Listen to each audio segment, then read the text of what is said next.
back, everyone. I'm here today with the two winners of the Wasatch 100. How are we both doing today? Great. Well, thanks. Amazing. So, um, we'll start with you. Is it Sarah or Sarah? Sarah. Sarah. Can you kind of introduce yourself a little bit and tell me what drew you to enter the Wasatch 100? So my name is Sarah Bugner. I live in Missoula, Montana. I have enjoyed running on the trails for like 12 or 15 years or so. And only just recently started, well, I guess last like 5-ish years, being really interested in 100 milers, especially because I would like to someday do Hard Rock 100. And so I've been going through all of the qualifying races, and Wasatch. I got to pace a friend at Wasatch a couple years ago and really enjoyed it. And so I looked forward to being able to do it myself. Amazing. What about you, Jose?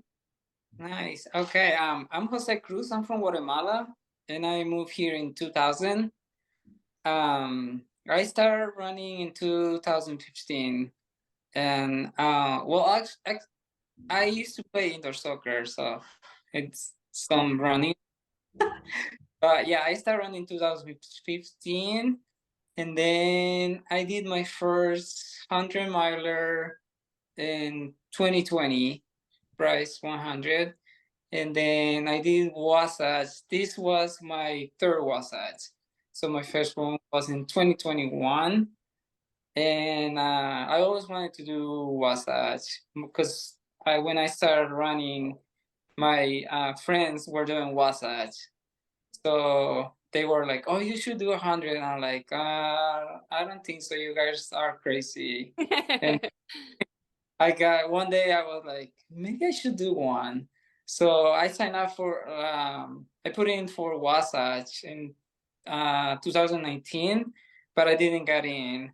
So then I did Bryce 100 and 2020 because they canceled Wasatch on 2020. Well, almost every race. So I did 2021, and then I did 2022, and then this year. And this year I feel so good. I bet you both did kind of come in first. So what do you think, you've both quite experienced runners then. Do you think experience is required to enter the Wasatch 100 due to like the vert and the conditions? What do you think?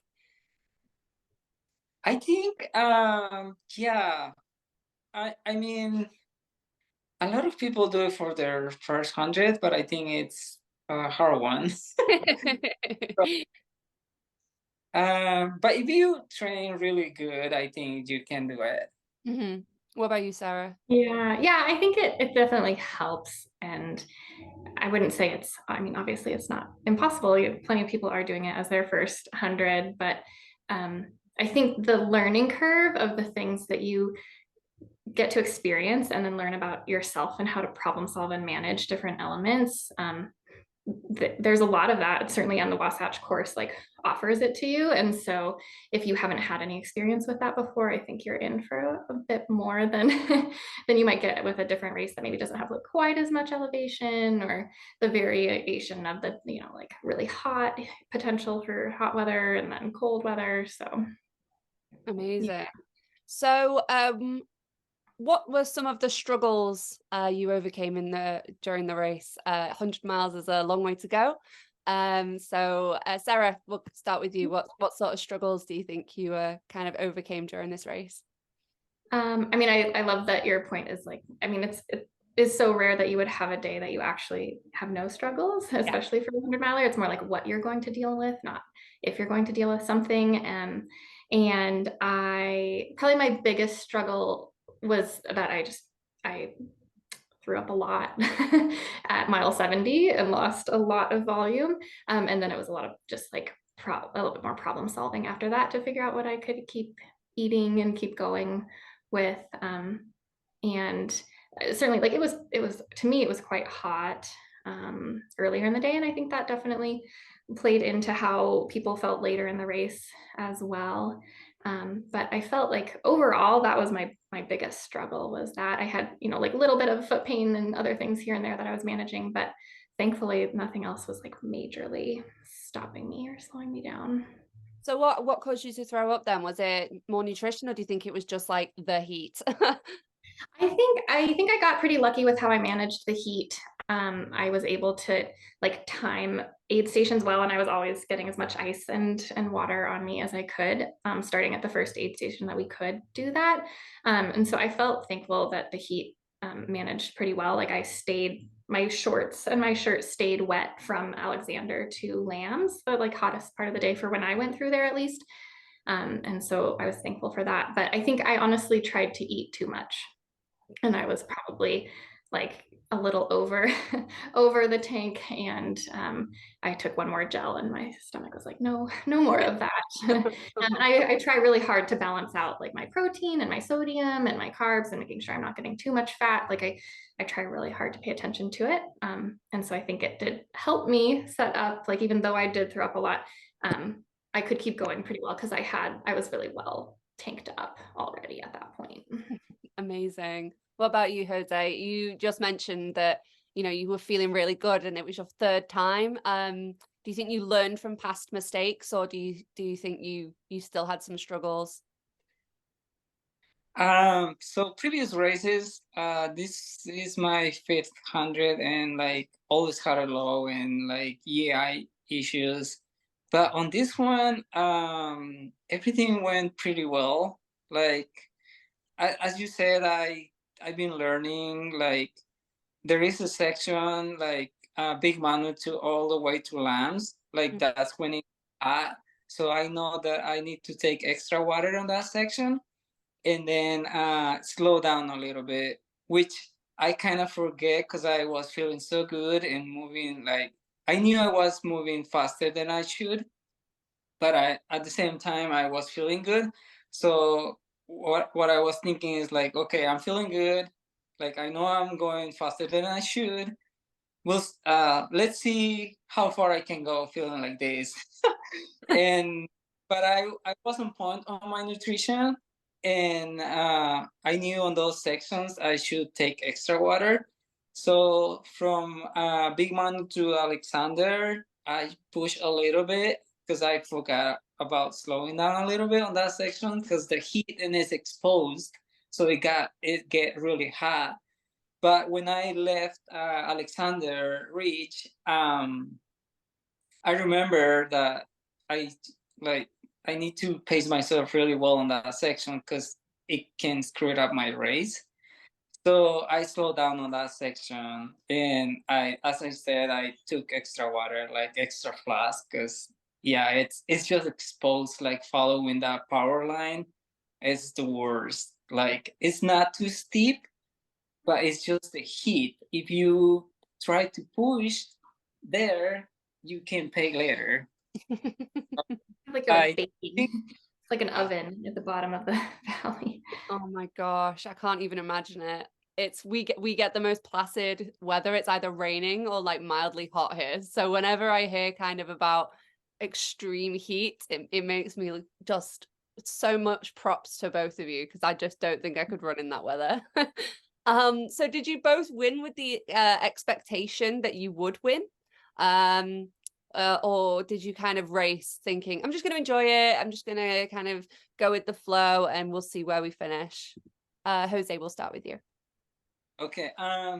Actually, I didn't have any expectations because so I did hard rock too this year, and hard rock is hard. So the elevation make it really hard. I mean everything, the altitude, the elevation gain, the terrain, the rugged terrain, and everything. So it took a toll on me that it took me a while to recover from that. So I even thought about not doing it because I was like, and when you're training, you're gonna have those hard runs, like you're gonna feel tired, but it's part of the training, right? Because if you don't have those runs, you're not training hard enough. But when it's every single run hard, it's like, oh, something is going on, you know. So I was kind of like disappointed because I was if I'm going like this, feeling like this into Wasatch, it's gonna be hard. Because even when you train hard, you feel it. So I was okay. If I keep feeling like this, Wasatch is gonna be hard. So I don't know if I should drop Wasatch and do Bear 100 instead, because that gave me 3 more weeks. So I thought about it, and I told just a few friends that I was thinking about dropping Wasatch, and one of them told me, "Well, if you're gonna drop Wasatch, you need to check first if you can get into Bear 100, because the wait list is not moving this year. Like it's gonna be hard, so you need to check it out first if you can get in for Bear 100." So I'm like, okay. So I went to check it out, and then there were a lot of people on the wait list. So I'm like, okay, I'm gonna do Wasatch, but it's gonna hurt. And um and I keep going on training runs with friends, and I'm like, I always was feeling tired. And then 3 weeks before, we went and did this loop um, that goes a little bit on the Wasatch course, and we did 25 miles with like 6,000 feet of vert, and I felt great. When we finished, I was like, oh, I feel like I can keep going, but the same time as I was okay, I need to take it easy. I'm feeling good right now, so and after that, every single run I felt good, so I got really excited, but without any expectations, because I thought, what 3 weeks of feeling good can do, like to have a good 100 miler. It's like basically not much. So I was feeling good and excited at the same time, because I thought like, man, I don't want to feel like this in 100, like just to the start. So I was really excited, but without any expectations. And then when the race started, uh, I got to the when I got to the start line and start hanging out with friends.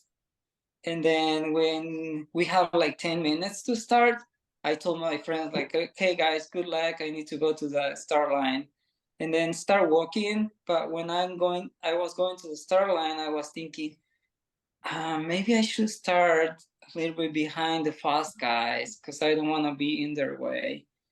And then I just keep walking, and then next thing I'm on the front and around and see who, like if I recognize anybody. And then and then I saw Jeff running next to me, and I'm like, okay, this is gonna be fun. So and then the race started, and I was feeling good, but at the same time I'm just gonna go with these guys and see how long I can hold the pace with them. And then two guys like within like probably a mile or something like that, they asked to pass, so we step aside and then pass.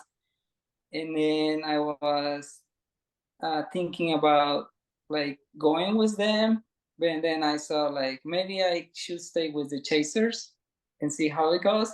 So I did that because the other guys didn't follow. So I stayed with the chasers, and then we caught those guys like within a mile or a mile and a half going up Bear Canyon. Mm. And okay, I that was a smart to stay with these guys. And then we got to the top of Francis Peak, and I had to stop to pee. Sorry, guys.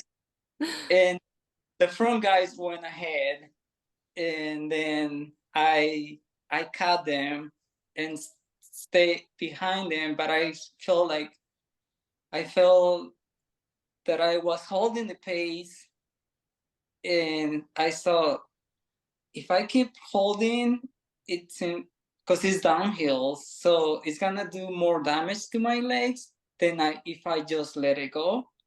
But at the same time, there were Jeff Browning and Paul Terranova there. So I'm like, these are smart guys. Like they know how to do 100. They have more experience than me. So, and then I finally just let it go, and I thought like, okay, they gonna cut me later.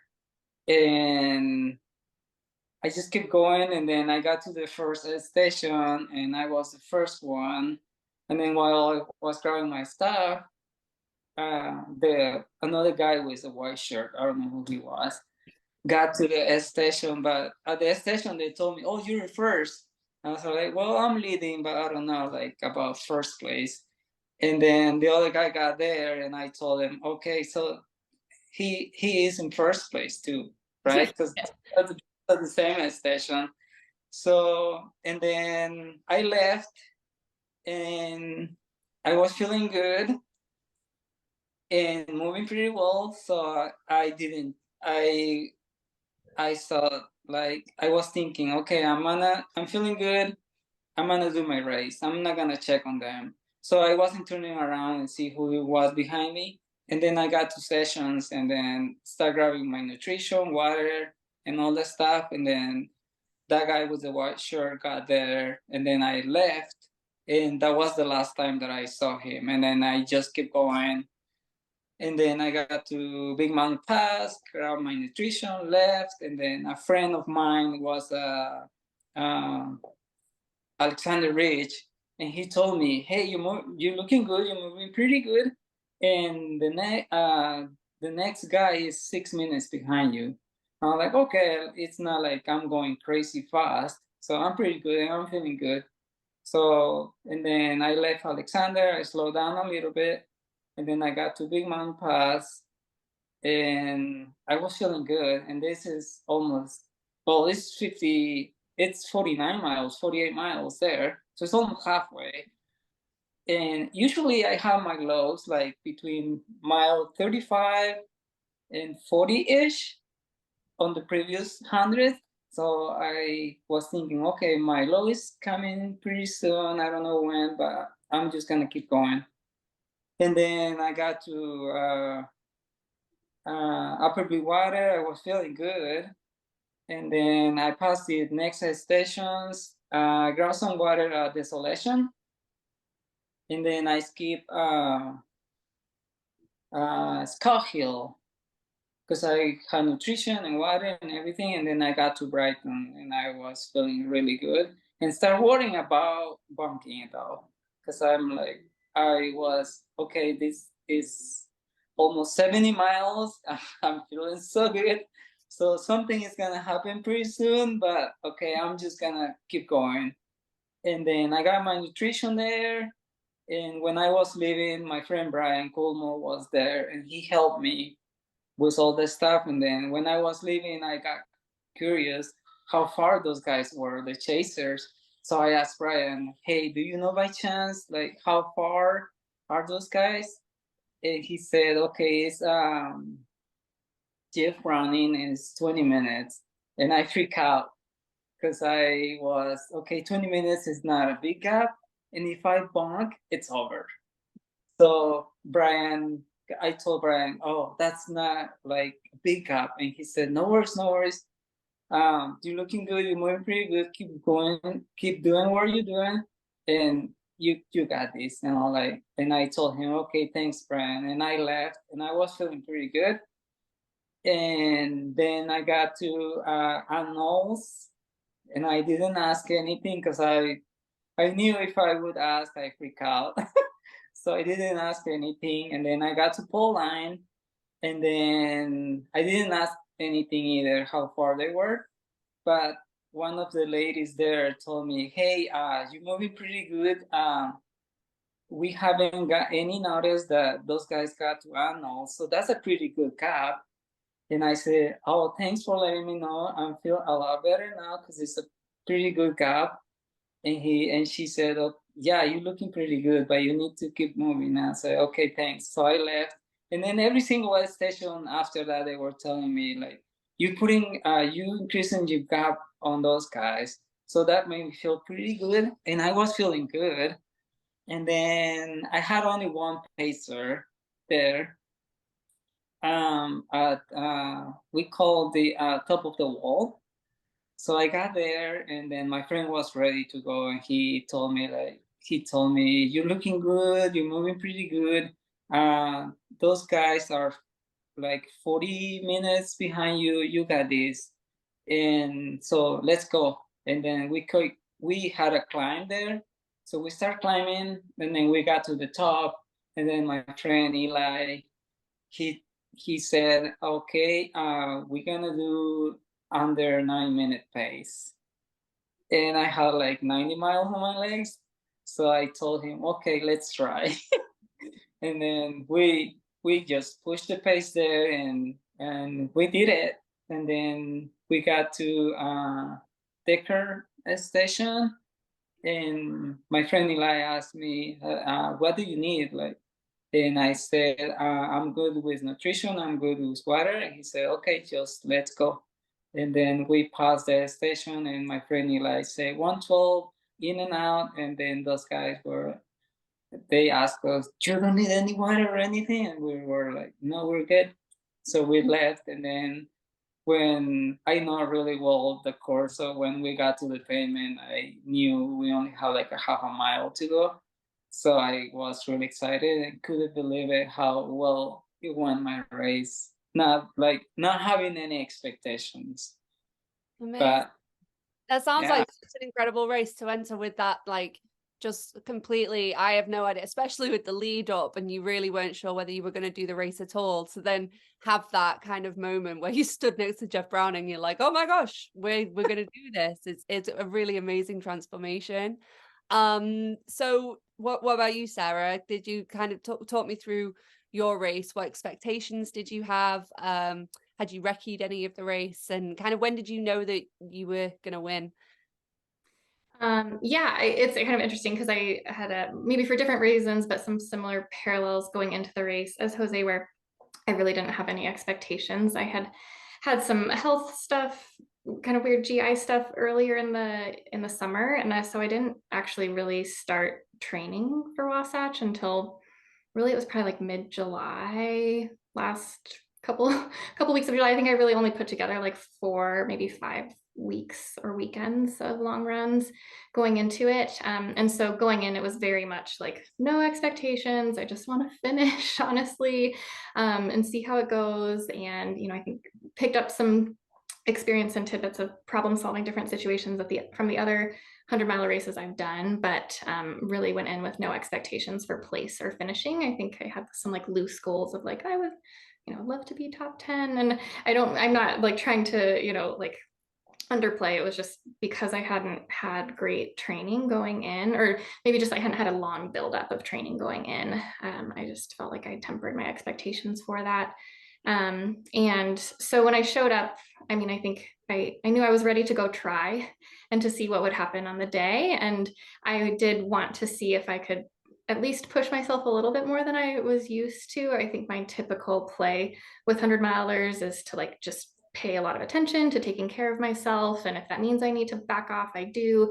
But it's a lot of just like problem solving to keep myself going in the moment. And so for this race, there were several times that I was like, I feel a little uncomfortable here, but I want to keep going and I want to keep pushing, and I'll just see what happens with that. And so that was neat to see some of that actually pan out for the race later. But yeah, when I started, I don't think I ever had a time during the race that I felt great, but I felt good enough to like keep going and keep pushing and just try to keep the gas on the pedal a little bit more than I would otherwise. I did get pretty well bottlenecked in the beginning of the race. I think I didn't get to recon any of the course because I don't live there. I do have a friend who lives there, but I had paced her from Lambs to Brighton earlier. So I'd seen that section in the middle of the night in the past, but that was it.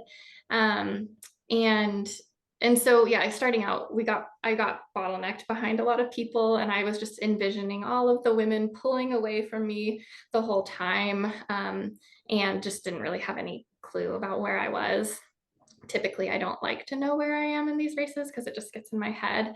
But coming into Big Mountain, somebody told me I was in second at that place. And I was like, well, I guess I know now where I am relatively early in the race. And I knew the woman who was ahead of me. She's also from Missoula. at that time. And so even just at that moment in time, I was like pretty excited to be where I was and knew that I just wanted to keep kind of like running my own race and taking care of myself and doing my own thing. But it was neat because from aid station to aid station, people would start telling me like, oh, like, oh, you're in second. And then the other woman they never told me how far away she was, but at a certain point when I would get to aid stations, they started telling me like, oh, I think you could catch her. You're starting to gain on her. And so that gave me a little bit of traction and some excitement. And I was lucky to have a really great crew of a couple of my good friends, and they traded off pacing with me basically like for as much as they could. And we ended up getting to Brighton. And that was when I had caught up with the woman who was up in first at that point. And she unfortunately ended up dropping. It was too bad. But then from that point on, I knew I was in first. I didn't know she had dropped for a while. And so I was still kind of like pushing the pace a bit and feeling a little uncomfortable. Running scared. What's that? Yeah, I was running scared, and it was, yeah, and it was dark at that point. And so, I just see like the string of like a couple headlights behind me. And I asked my friend at one point, I was like, is the headlight behind us? Do you think it's a dude or a chick? And she was like, well, I know it's not a chick. And then she kind of filled me in on what was happening with the race a little bit more. And that was right after I had thrown up. And so I actually backed off a little bit at that point to like temper my effort. And kind of similarly to Jose, I think we knew like, well, that woman who's in second is probably like 30 to 40 minutes behind me. As long as I can keep doing what I'm doing and not blow up and not bonk really hard, I'll probably be able to maintain this. And so I actually backed off just a little bit and let my energy systems reset a bit. And then I remember at a certain point, it was probably like mile 85 or so, I felt like I turned the corner a bit again and I could get more food in, or at least more consistently, and could get to the finish without feeling like I slowed down my pace too much. So it wasn't like a race at the end, but it was really neat to like start going through aid stations and have people just asking like, what does it feel like to be in first? And I didn't let myself believe it until really like the very end, because as you know, it's like these races, they're not over until they're over. Like anything can happen, even very close to the finish line. And so I don't really like to even believe that I'm going to finish until I like can see the finish line in sight. So yeah, I mean, I can certainly give more of a play-by-play if you have other specific questions, but it was quite a big day. Tell me a bit about your paces, because I saw the pictures of the finish line of you and you're like hugging your paces, and I think that's such a special kind of part of it, because sometimes you just need a familiar face to kind of guide you through a section and believe in you maybe when you don't believe in yourself. So kind of tell me a little bit more about that. Yeah. I mean, I've been really lucky to have great pacers at most all of my races. I did Run Rabbit solo last year, so it was also really good to have some context of like what it's like to run by yourself the whole time as well. But this year I had two of my really good friends from Missoula come with me. I had actually a couple of friends who were supposed to help who live in Salt Lake as well, but they got COVID 2 days before the race. And so there was a little bit of last minute scrambling of like, okay, now just these two friends are helping. And we've had a lot of like really fun adventures together in the past. And so it was really neat to have them there for this one as well. But neither of them had been at a 100-mile race before. So it was just like a totally new thing for them. And it was like they knew exactly what to do. It was pretty amazing. But yeah, I would trade off with them when I could. I picked my friend Anya up at Big, and I felt a little bad because there were a lot of times where I was like, I can't really talk because I just need to like keep focusing on going forward. And so they shared a lot of silent miles with me, and we would chat a little bit here and there, but it was a lot of just like kind of head down, keep moving forward. And they did amazingly and really helped me just like make sure I was staying on my nutrition plan. And then once I needed to problem solve that a little bit more, they helped me like, I can't try this, and really encouraged me to keep going. So yeah, it was just so like, it was so special. Like they did so much for me. It was amazing. I know. I love, like, my dad runs with me quite a lot on my longer races. And I understand that kind of like, we need to run in silence because I can't even comprehend anything we're talking about right now. I will just be talking nonsense. So just keep bringing me forward. So, kind of, would you recommend this race to other people? It's the third oldest 100 miler in the world. And it already has like a huge bucket list status. But why do you think it should be recommended to maybe more people from my country, from the UK? Sarah, with you. Yeah, sure. I'll go. Well, at least from my perspective, I've been lucky to the only 100-mile races I've done have been in the American West, so that's my frame of reference. And so certainly if you're coming from another part of the world, just to be able to come to the American West and do such a classic longstanding race, I think is, yeah, it's understandable that it's a bucket list item for so many people. Not living there, for me, it's, it's like, of course, there's some spectacular views and there's some really challenging trails and terrain. And certainly like the camaraderie and the volunteers and the energy around the race, I feel like is pretty positive. And I think it just provides a really like well-rounded 100-miler experience, especially if you're looking, like you mentioned in the beginning, if you're looking for something that's going to be more on like the mountainous, challenging and the mountainous side. I feel like there are lots of flat 100-milers that are like a whole other beast. But for a mountainous 100-miler, you get a little bit of everything. Amazing. What about you, Jose? Why would you recommend the Wasatch after, as you're now 3 times in it? Why do you keep coming back? I'm coming back. I love Wasatch. I live in Bountiful, Utah, so those trails are in my backyard. I like to train on the course, and as Sarah said, there is beautiful views, like beautiful trails. That section from Lambs all the way to Brighton it's my favorite section. It's so beautiful. I mean, I highly recommend. As you said too, it's Wasatch is the third oldest 100, and the volunteers are the best. By this time, like a lot of volunteers know me now, so every time I get to the stations, it's a party there. Like I feel their energy, and it makes me so happy to see them there too. So I highly recommend. It's challenging.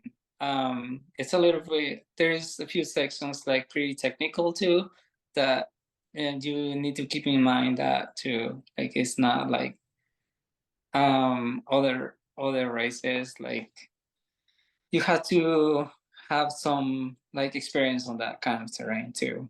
But yeah, I highly recommend. And train. If not, you're gonna suffer. Well, thank you both for coming on with me today. I really appreciate talking to you. What are you kind of planning anything for the future?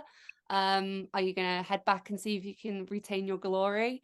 What do you think? What do you think, Jose? Are you going back? I'm going back. Yeah. Yeah. I don't have to go through the lottery, so. Oh yeah, I true. got- So What I about gotta you, Sarah? fast. Awesome. What about A lot of my plans hinge on the Hard Rock Lottery, so we'll see. Amazing. Good luck Yeah. with that. Good luck. Well, good luck for the future, guys. I'll be looking out for you. Thank you very much for coming on. Okay. Thank you. Bye.